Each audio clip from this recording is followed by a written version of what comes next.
Và là Dũng xin kính chào quý vị khán thính giả. Buổi interview hôm nay sẽ là interview với sử gia Veith về quyển sách của ông là quyển Tuốt Kiếm Phương xa, tiếng Anh tức là Drawn Swords in the Distant Land. Jay, welcome. It's nice to have you today. Thank you for being here. Tell me a little bit about yourself. How old were you when the war started? Well, I was 18 when the war ended in '75, so I guess I would have been 5, depending upon when you count the war started. But so I was 18 in 1975. Any concepts about Vietnam War at the time, or you just like? No, I don't remember anything about it. It wasn't something that I was aware of. I'm sure that I saw things on the news, but I don't have any memories of it as a child. Not as a child, but when you study U.S. history, how does the Vietnam War come to you at the time? I think I was always very interested in military history, but more American military history, World War I, World War II. I was aware of the Vietnam War and was certainly interested in it, but it wasn't, at first, something that I was fascinated by. It wasn't until much later that I became very fascinated by the events of the war. What about when you were in college? Same thing. I was studying more World War II because I was going to become an officer in the American Army and a tank officer, so we studied the battles of World War II and things of that nature, but not Vietnam.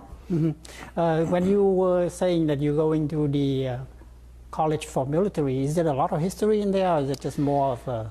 It was more, there wasn't a great focus on military history per se. I myself was always very interested in military history. It was something that fascinated me from a very young age. Not only military history, but history itself. What happened with, and especially historical mysteries. So it was something that I was always drawn to. Any say legacy from the Vietnam War, any talk from your elder, your senior when you were in college and you were in the Army? Yes, so I had Vietnam veterans who were mentors. Many of my sergeants were Vietnam veterans who had served. They often talked about the war and what they had done.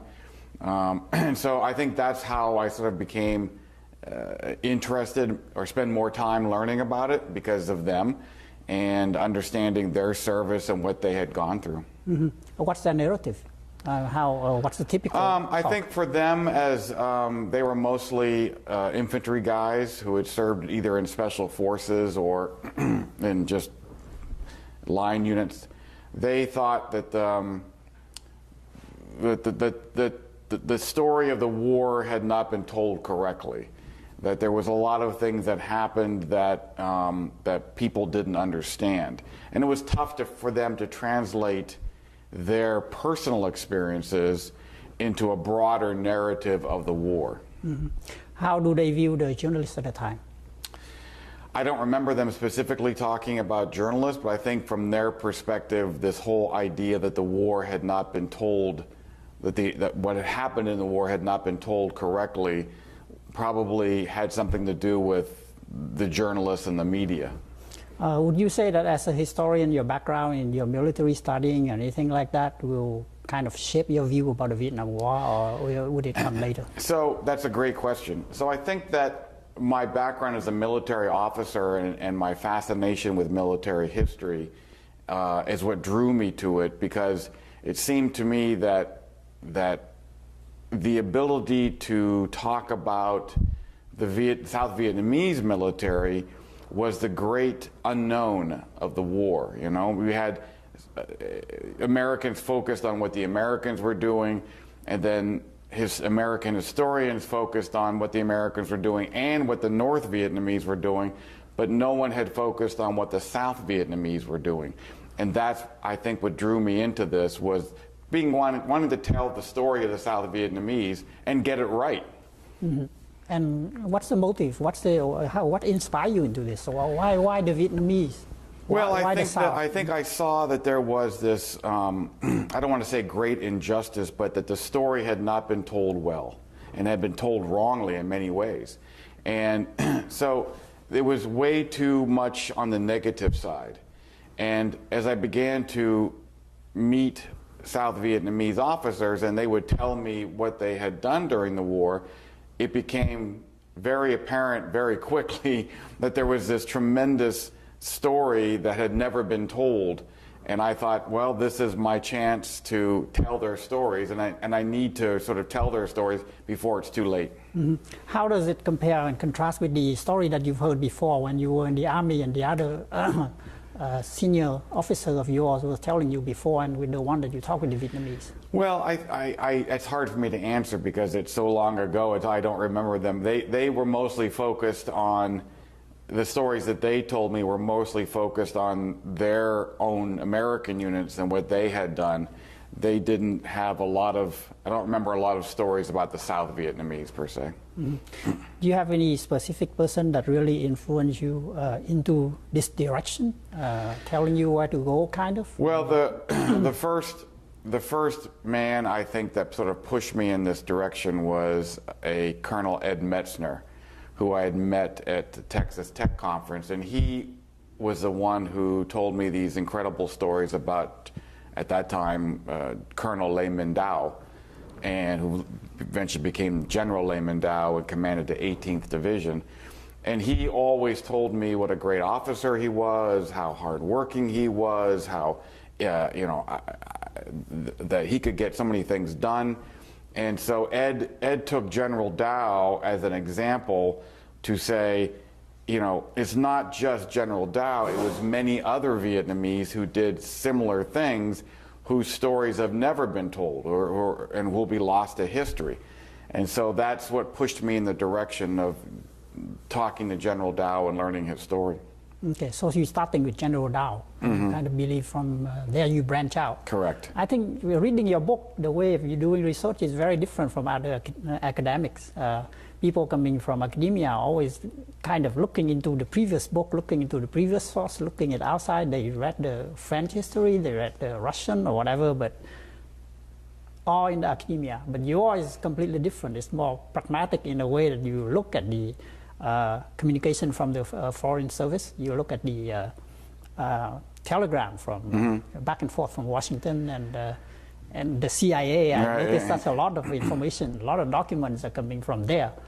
How do you get these access, and why are you researching that direction? That's a great question. So in academic research, one is supposed to look at what previous scholars have done. That is what is known as, you have to look at what they've done, to see what they've said or not said, and then synthesize what they do.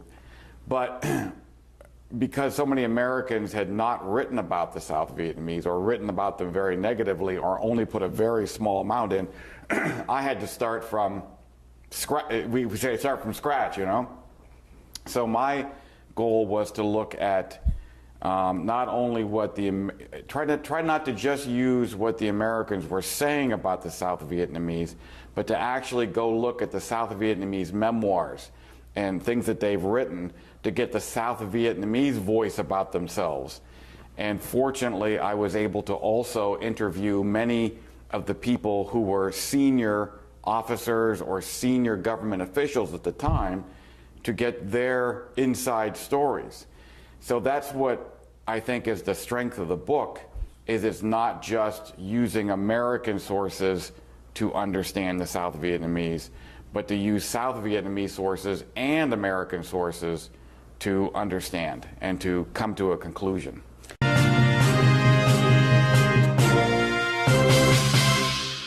Yeah, it seems to me like if you're doing research from different directions like that, you would be likely to have a lot of conflicts. And how do you really, by what criteria do you so-called draw out the facts? Right. You have conflicting tales from both sides, and then. Well, that's a great question too, because what happens is that you have different perspectives, And I remember General Cao Van Vien always told me, that the Vietnam War is very much like the seven samurai. I can't remember the name of the movie, but there's always different perspectives. So what I tried to do is, if there was a document that said this happened and this happened and this happened, I tried to find a collaborating document to back that up. Because if you had somebody who said, oh, this happened, but 5 other people said, no, it didn't happen this way, then you have to go with the 5 people. What about the chances that those 5 people are wrong and then that one person is... Well, that's the judgment you have to make as the author to try to figure out what is the facts, you know. And sometimes you come to it, you can't make a conclusion. And sometimes you only have to say, well, person X said this and person Y said this, and here's what I think happened, and let the reader judge from there what they think is right. You are coming from the military, but there's also other people coming from the journalist side. Let's talk about Neil Sheehan, Peter Arnett, or David Halberstam, and people like that, Francis Fitzgerald. But I think that those people they were in Vietnam, but they didn't speak the language. They had a difficulty understanding the culture, and they had a very deep bias. People forget the time, you know. It was the 60s. There was you know, a revolutionary fever growing around the world, and so they made it seem like the South Vietnamese were this corrupt right-wing government fighting a revolution of the people, and there was never, you know, and so they were biased against South Vietnam. You would say that with David Halberstam and Francis Fitzgerald, these are the journalists that came into there and they did that study deeper than a lot of other. If you come back to, like, say, 1972, I don't know about other people, but for me, popular history is something that I always read. And these are 2 books that I remember. One is Francis Fitzgerald, Fire in the Lake, Correct. which I think won the Pulitzer Prize in 1972. The other one is The Best and Brightest, David Halberstam. Whatever I read, it seems like forever that people keep drawing from all these books because that seems all they have through the ages. So the Francis Fitzgerald book, Fire in the Lake, did win the Pulitzer. But if you read it carefully, it's exactly how I just described. The South Vietnamese are this corrupt, right-wing government that's never going to win the war. They don't have any popular support. The people don't like them. They're only in government because the Americans are propping them up with money and weapons, whereas the communists are, you know, the saviors of the country, and all the people love them, and all this other stuff. I mean, and they're going to win eventually, and that was very much the flavor of the time, because there was, you know. But I think people now who would read her book or look at her book would just shake their head, and because you can see the bias in her writing. Same thing with Halberstam. But still, I mean, it's a very forceful telling. When I came to the United States in, I would say, 1980, we were so poor, and we went to a lot of Goodwills to pick out the books. I remember almost all the Goodwill store that I went to, there was David Halberstam and Fire in the Lake, that's why. And those happened to be the first 2 that I struggled. My English at the time was nowhere near it is right now. So reading David Halberstam and Francis Fitzgerald was like nightmare. Right. I tried to. Right. Try to understand, but after I understand, that's the only narrative I had coming from kids. So what am I supposed to say? You know, if all the American and all these officers and were convinced by these tales, kids like me, that's all we have. That's why we never said anything. But I think you have to remember, though, that those books were written and published 30, 40 years ago now. And so, to our earlier point, the scholarship on the war, so those are considered popular histories, not academic histories. Correct. Right? So the scholarship on the war has moved well beyond those 2 books. So maybe they are still famous in popular, as you mentioned, histories, but they are not considered good histories in the academic world. There's a distinction and difference between the 2. But if you go on, and I think another Pulitzer Prize from Neil Sheehan, The Bright Shining Light, of course it still is a popular history I'm talking about. And then a very recent one, Embers of War. They also continue from the tail, and to me these are like repeating the same thing of the first 2, where it's drawing, especially Embers of War, for example. It extended on the both the David Halberstam and Francis, but it's still coming from those two sources, and it's Pulitzer again. So how do you explain that? I can't. I mean, the Embers of War won the Pulitzer. Again, it was mostly focused on the communist side, not the South Vietnamese side. So, you know, there's it's hard for me to explain. I can't. It just, I don't know how they judge it, but I would say that the Pulitzer Prize most of the time reflect the view of the journalists, as far as I could see. And for 40 years at least, it hasn't changed from 1972 until 2012. That's 40 years right there. That's only 10 years from now. And you said that it had proceeded a lot. Yeah, but again, even though Lodgevold's book is an academic book, the scholarship on South Vietnam in particular has dramatically changed in the last 10, 15 years.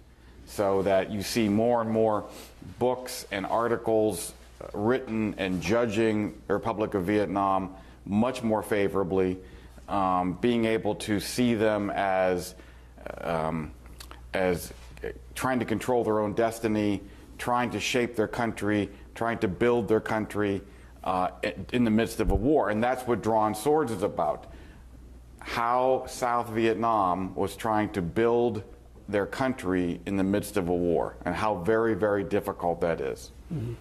That's on the Vietnam side. Let's talk a little bit about the intervention from the American side. The question of legitimacy. If you look at American coming in, it seems to me like the South Vietnam, it is not my narrative, but people saying that it's a bastard of the American and the Geneva Conference. It's just like Vietnamese on the South side is a product of both the American and the Geneva Conference. It's like they don't have a country, they just prop up the South. You know, it wasn't there before, the president wasn't there, he wasn't actually represent the people. They just prop up the South. So you're saying it like it was an artificial state. Exactly. Well, there's always, if you look at Vietnamese history, there was two strains of political thought. The first goal was to get rid of the French, overthrow the French, form their own country. There was one side that wanted the country to be a communist state. There was another side that had different versions of nationalism, being a Republican, and different versions of how democracy and republicanism works, you know. And you had the Die Viets, you have the VNQDD, you had other people who had different thoughts about how. So that both the French and the Americans recognized that there was these two distinct bodies of political thought, and so the French and the Americans wanted to create and support a non-communist Republican South Vietnam. And eventually it became South Vietnam because the communists were much stronger in the north than they were in the south. So when the Geneva Convention happened, they're saying, okay, we're going to have a South Vietnam where the nationalists can go and the North Vietnam where the communists can go, and then we're going to, the West will support South Vietnam. I hope that answers your question.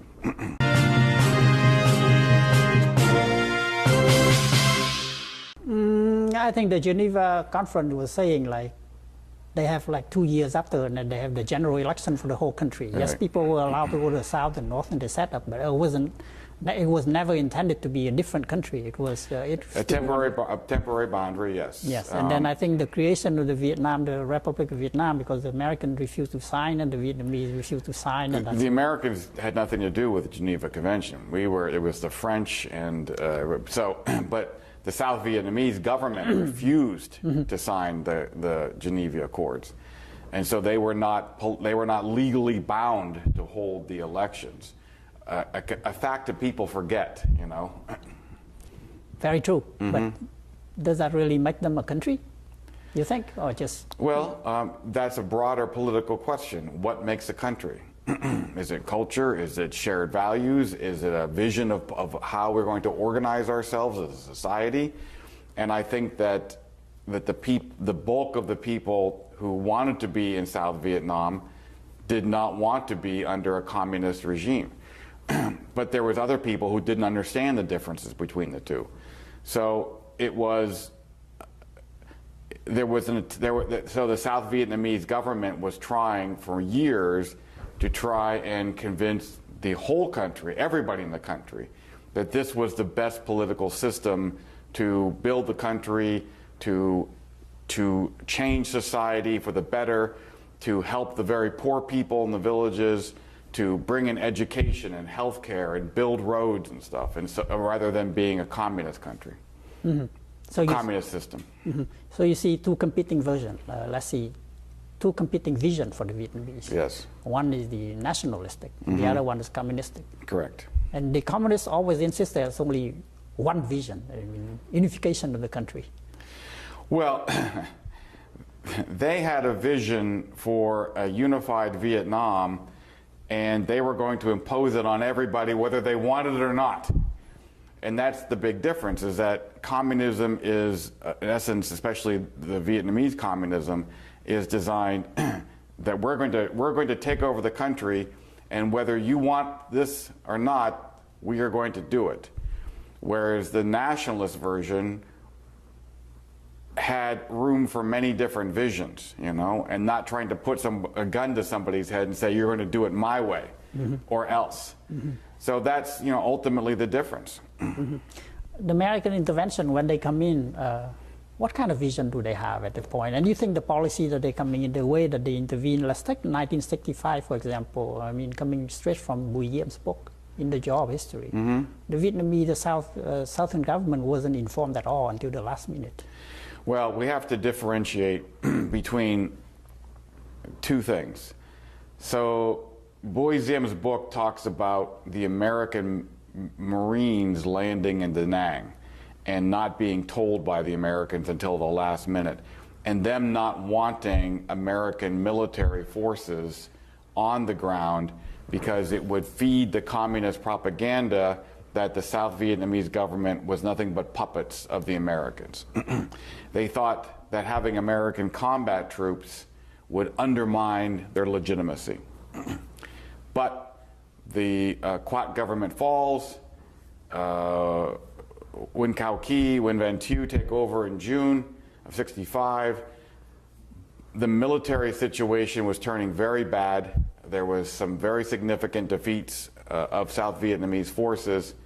And so in July of '65, Thieu and Ky, and people also forget this, they're the ones that asked for American combat troops. They wanted them to come in to help support the government militarily, but only in certain sections of the country. They didn't want American troops near the villages. They didn't want American troops mingling with the people. They wanted them to go to the borders to prevent the North Vietnamese from coming across the borders. But so there was both the American military officers and the South Vietnamese senior military officers decided that this was the best thing. But as in all things, as the war got worse and worse and worse and more American troops were needed, that distinction eventually was washed away.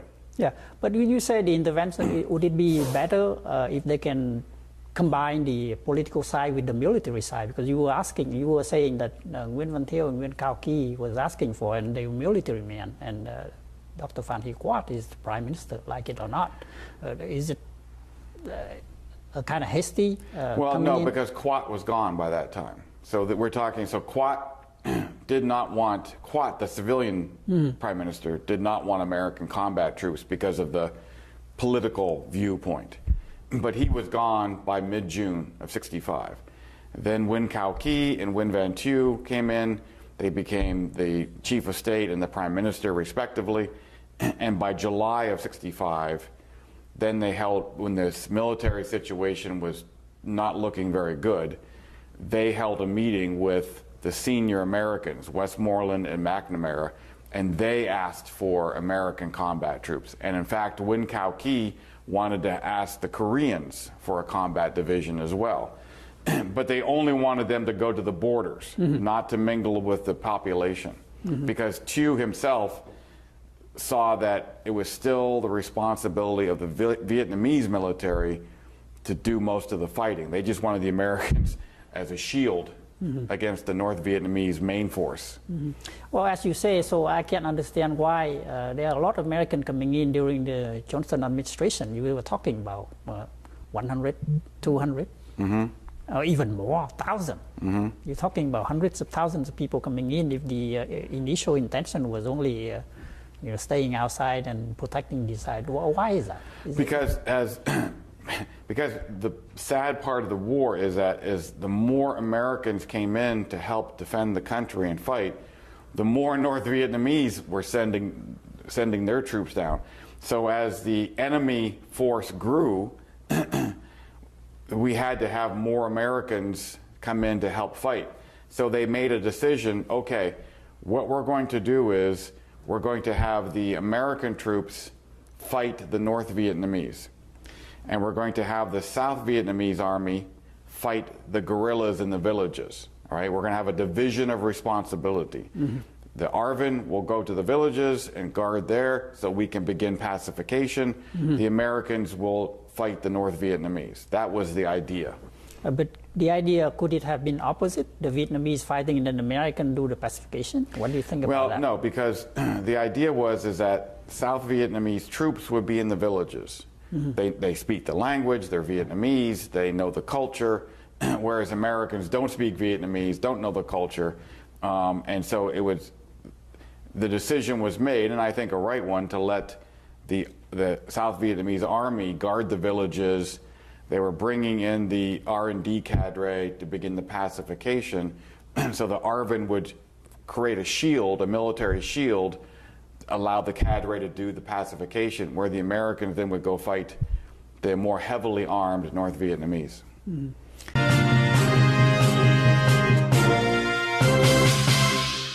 So the story seems to me like you said the intervention was correct, or the option was correct at the time. It was pragmatic from the side of at least the military. All the policy and all of the tactics and everything seems to be correct. And do you still think it's so for the complete of the war, or the length of the war? Well, or is it just the initial? Or? Whether American troops should have ever gone into South Vietnam is the great unknown question. You can argue both sides, you know. There were Americans at the time who did not want American troops to go into South Vietnam for those exact reasons. It was a foreign country, and it was very difficult, and the way we fought was not the way that the war should have been fought. In some ways, I think you could make a very strong argument to say that the Americans should have just stayed as advisors, should have tried to continue to build the South Vietnamese military, should have tried to give them more weapons, more aid, more ammunition, taught them how to fight. Anybody could make a very strong argument on that. At the time, though, people thought that South Vietnam was near collapse, politically and militarily. Correctly or no? Just assumption? Or? I think that was. I don't think they were. They were further down the road than we wanted, but not on the edge, if that makes sense. You know, whereas Westmoreland and people thought that they were on the edge. That's right. You know, but there were some bad defeats out in Phu Long province and in Quang Nhai areas, but I mean, things were still pretty good in the Delta. Things were still pretty good, but I personally think that probably we America should have had less of a footprint and more supporting the South Vietnamese. But I'm not a general, so. Very interesting. Vietnamization. So there's a reverse in there. The American come in and it's kind of, they feel like they can't do it, or it's a time to withdraw, or for whatever reason? There was two points to this. First off, Nixon comes in, and by that time, 1969, there was a lot of unease in America about the Vietnam War. So Nixon politically had very little choice but to begin America's withdrawal. Between the casualties we were suffering and the money we were spending and sort of the black eye we were getting around the world for it. But the other thing is, the reason why we started to do that is that President Thieu also wanted this policy. He wanted the Americans to leave. And he had begun in late 68, early 69, to begin saying to the Americans, we are strong now. We are stronger now. After the Tet 68 attacks, after the mini Tet attacks, the communists clearly had suffered very heavy casualties. They were retreating. They had just launched this pacification program. They had reclaimed over 1,000 villages and hamlets. President Thieu rightly thought, we are now winning the war, okay? The South Vietnamese military had fought well in the Tet offensives. We just need for you to train us, to give us more weapons, to give us more ammunition, and you Americans can begin to withdraw. Well, which one is true? That's the version that you gave. But another version that people gave is like 1968. You can see the embassy, the Viet Cong got in there. It's almost like all over the country, from the Hatter Sound to Kamau, which is right. Yeah. Virtually the whole country got attacked. Well, I mean, the Tet Offensive was certainly a. See, what people forget is that the offensive, that there was an attack coming. Both the South Vietnamese and the Americans knew an attack was planned. They just didn't understand the how widespread it was and how many troops were involved and how many cities were attacked. That's what shocked them. And you know, the image of a handful of sappers getting into the embassy from a military point of view was no big deal. From a political point of view, was very devastating because it appeared to strike at the strength of the Americans, right. You know. But, you know, the same thing happened on the South Vietnamese side. The VC got into the radio station in Saigon. They took over large parts of Cha Lon. They got into Hue, you know, but within days, they were pushed out of Saigon. It took a lot longer in Hue, but they had a lot more troops there. So from a military perspective, the North Vietnamese and the communists lost probably 30,000 troops. And it was a massive defeat for them. Mm-hmm. But politically, it seemed to show that the war was nowhere near going to end. You know, it was just going to keep dragging on and dragging on. Yeah, Frank Snap said that the American, like you said, knew about this attack before, like 5 days, because of one of the spies deep in there.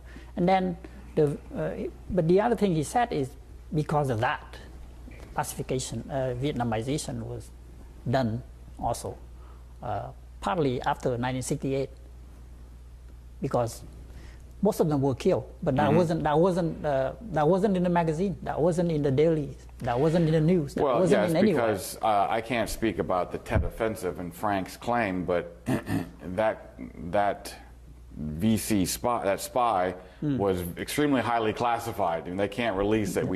But you have to understand. So the thing that I don't want people to hear or think from my speak is that the Americans knew everything. They did not. We just had a suspicion that there was an attack coming.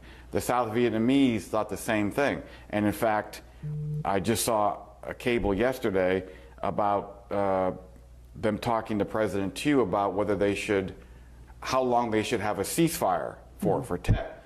And they thought that there was something coming in I Corps, but they did not know the details. They did not know so unfortunately, many South Vietnamese think the Americans knew everything and did nothing. That's totally wrong. Totally wrong. The Americans reacted very quickly, and they fought very hard too. Mm-hmm. Well, when you say the American, there's always the CIA, which is always on the mind of every Vietnamese. Everything is controlled by the CIA. Yeah, I don't have to tell you. It's total. It's just, for an American historian, it's just, we just look at that and just smile because it's not even remotely true. I mean, the embassy had close contacts with the South Vietnamese government. The CIA had close contacts, but it was more from just to understand what the South Vietnamese government was thinking, and to also pass information on what the American government was thinking. You know, we want to announce a ceasefire during Tet, as an example. So they would speak to them, how, you know, this is what we think, what do you think? You know, it wasn't the Americans coming in and telling them what to do, because the South Vietnamese would say, well, we only, and the Americans wanted to have a three-day ceasefire, but President Thieu said, nope, only 1 day, 24 hours. And so it was 24 hours. So this idea that the CIA controls everything is completely false. Okay. That gives a lot of clarification, at least for the Vietnamese. Yes. It seems to all the powerful mafia right inside the government doing all the things that we don't know. Right.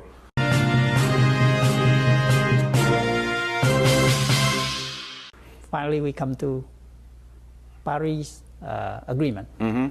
Well, in your book, you said that's the best that we can get out of that. And the Vietnamese are saying these are the death sentence that we get from the American. Well, the Paris Agreement was, as I wrote, the best of a bad deal. I've seen a lot of writing from the North Vietnamese side, and including the instructions from the Hanoi to their negotiating team. Here are the things that we will accept. Here are the things we will not accept. And the number one thing that they would not do was withdraw their troops from South Vietnam. And the number one thing that President Thieu wanted was to withdraw and make all the North Vietnamese troops go away. And so you had two completely opposite things. And so what Kissinger and tried to do was try to split the difference, you know, to say, okay, the troops can stay, but you can't reinforce them. You can't have anything coming down the Ho Chi Minh Trail. You can only have a one-for-one replacement. And the idea was that eventually, hopefully, that that peace would come, and that the North Vietnamese could not sustain their force in South Vietnam, and that they would turn and focus on economic development in North Vietnam and withdraw their troops, and peace would come that way. That was the hope. That was the hope, but is that the reality? No, because... No, I mean, when I mean reality, I don't mean like something that people don't know, but that sincerely was the hope. But Kissinger was pragmatic enough to see, and all the Vietnamese were pragmatic to see that these very bad faith agreements. Well, yes, it was totally bad faith on the North Vietnamese part. But at that same time, and the Americans were prepared to bomb to support them, but you have to remember that Watergate began to really impact President Nixon at that time. So his ability to militarily support the agreement vanished within months. And then Congress, the U.S. Congress, cut off aid. They cut off all military stuff. So I've talked to Kissinger, and he said, we thought we were going to go I believed that we were going to have to go back and bomb to get them to, that they would try and push, you know, that we'd have to go back and bomb to tell them, no, we're not going to put up with this. But President Nixon became politically weakened by Watergate and couldn't do it. Mm-hmm. You just mentioned Kissinger. Mm-hmm. Tell us about him. The Vietnamese are always curious about Kissinger, and they don't ever know. Well, he's always told me, and I've talked to him multiple times, that, you know, that he respected President Thieu a great deal, that he had, that he was trying to find the best method of peace and trying to support, and you remember that he wanted to support the South Vietnamese government politically, militarily, economically, not because he was greatly in love with South Vietnam, but because... You're talking about Nixon or Kissinger? Kissinger, but because to have a successful Paris Agreement would support American foreign policy in other places around the globe, particularly with the Russians and the Chinese, that they could create peace or lower the nuclear war threshold, because if you could see that the South Vietnamese peace agreement was working and the Americans were supporting it, that would help American foreign policy around the globe. So this idea that that Kissinger and Nixon just signed the agreement and hoped that South Vietnam would die is completely false. They wanted South Vietnam to survive and prosper because it not because they loved South Vietnam, but because it supported American foreign policy elsewhere. I hope that makes sense. Okay, so you do think that Kissinger is very sincere in his trying to establish peace for Vietnam, and he believes in the Paris Agreement or anything? Well, I don't know. He was very sincere in trying to establish peace. He knew that the Paris Agreement was, that if it was followed to the letter, it would bring peace. But he did not have any, as did Nixon, did not have any naive belief that the North Vietnamese would follow it perfectly. He knew that they would try to undermine it. And that's why he told me that I expected to have to go back to bomb again and then go back to Les Docteurs and say, listen, we're going to keep bombing you guys until you actually, So that was his actual intention, if not for the Watergate. Correct. And Nixon's also. So which come back to your book again. In the very beginning of the book, you were saying something about Corinthian, looking through the dark. Oh, that's a biblical phrase. Yeah, looking through a mirror, a glass darkly. Yeah. Yes. That was because it was very difficult for Americans, even at senior levels, to truly understand the dynamics of what was happening in the country. Are you trying to say there's some fatalism in there, regardless of what we do? Or no, I don't want to say fatalism. I mean, I think most Americans who served there were trying their best to support South Vietnam. They wanted the country to succeed. They wanted the country to prosper. It just, unfortunately, didn't work. And then your conclusion again with the Leviticus. Yes. Drawn swords. That was attempt to. As I've told you, the title for Black April was a title that Vietnamese would understand and be drawn to. But Drawn Swords was a title that I did to draw Americans to take a look at South Vietnam, not as this corrupt right-wing dictatorship, but a country trying to build itself with all its struggles and all its mistakes and all the right things it's did. So I was trying to tell Americans, time to take a new look at South Vietnam and see it for all the good things it did and all the bad things. But it's just, that's a growing country, And so that's what I tried to use that biblical phrase. Well, the Vietnamese also have another saying. They always quote Lord Palmerston about the friends and enemies and interests. No two countries are ever enemies. And right. That's an old political phrase. There are no permanent enemies. There are only permanent interests. Exactly. Yeah. So, do you believe in that? Any of that? That's to me to your point earlier, a very fatalistic, cynical view of things. I don't know. I guess I've never thought about that way, but I would say probably true, but not completely true. Yeah, I find it a curious parallel that Francis Fitzgerald was referring the Find the Liquid I Ching and yours with the Bible. That's why I was trying to keep bringing up 50 years, and then with the Westerner trying to use the Eastern book to tell the American that they don't understand anything over there. And here we have you as American giving the Bible to all the readers and saying maybe the Vietnamese don't understand who we were. I was just trying to, trying to use something that would that would resonate with Americans and resonate hopefully with Vietnamese, that even though this was a fight in a distant land, it was still important, When you wrote this book, it was primarily for the American, or was it primarily for the Vietnamese that we were targeting ultimately in your mind when you wrote it? You always ask me this question. I don't. I never sort of think of the audience, which probably is a flaw of mine as a writer. I just wanted to tell the story of how, especially President Thieu, and was trying to build the country and the Second Republic, and try to tell the story of the struggles of the South Vietnamese people and government to try and build their country. in the midst of a very difficult war. And so I didn't think this book is for the Vietnamese. I didn't think this book is for the Americans. I just thought I want to tell the story as best I can, because I've met so many South Vietnamese who gave their whole life to this, you know, and I think probably in the back of my head, I thought I wanted to honor them, you know, and tell their story so that they were not lost to history, like Cao Van Tan, who built the land reform. No one, I was the only guy to ever interview him. He had been obscure for 35 years. And Phan Kim Nop, the Minister of the Economy, how he was trying to change the economy to make it more, and Nha, the same thing, you know, trying to build the country. Their stories had never been told, so I wanted to make sure it was not lost to history.